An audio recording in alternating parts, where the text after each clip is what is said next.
Ukrainian President Volodymyr Zelensky is heading back to his home country after a busy week of meetings with leaders here in the U.S. His final sit-down was with former President Donald Trump, whose current bid for president holds high stakes for U.S. support for Ukraine.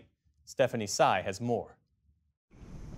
Former President Trump and Ukraine's leader Volodymyr Zelensky met at Trump Tower in New York. We have a common view that the war in Ukraine has to be stopped and Putin can't win and Ukrainians have to prevail, and I want to discuss with you the details of our plan of victory. Ahead of their closed-door meeting, Trump said he had a great relationship with Zelensky, crediting him for helping him during the first of his impeachment trials. That scandal exploded 5 years ago when Zelensky, fresh-faced before years of war, sat with then-President Trump at the United Nations. We're with the President of Ukraine, and he's made me more famous, and I've made him more famous. The ayes have it. Trump was impeached in late 2019 after he demanded Ukraine provide information on then-candidate Joe Biden in return for releasing military aid to Ukraine.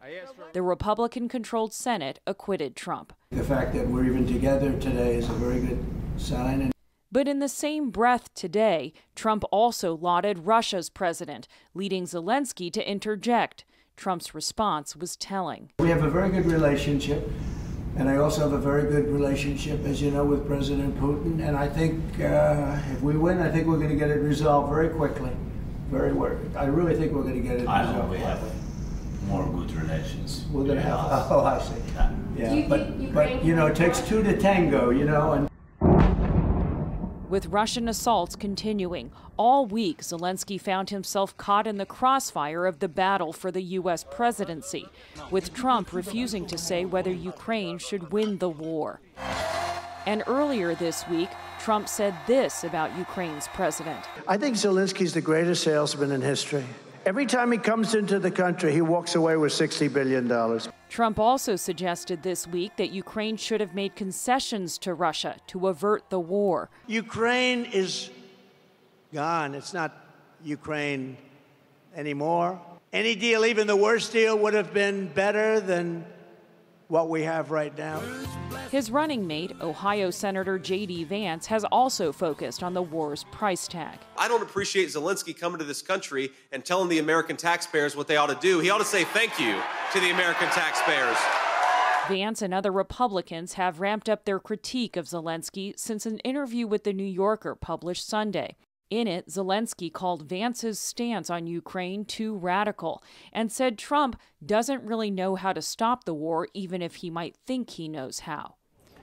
Republicans charge that Zelensky has waded too far into U.S. politics. Early this week, Zelensky visited an ammunitions factory in Pennsylvania with Democrats. Now, the GOP Speaker of the House is calling for Ukraine's ambassador to resign, and a House committee is investigating whether laws or ethics were breached. Well, President Zelensky, it is good to see you again. In Washington yesterday, Zelensky stood alongside Vice President Kamala Harris, who lambasted Trump's insistence on striking a quick deal. These proposals are the same of those of Putin.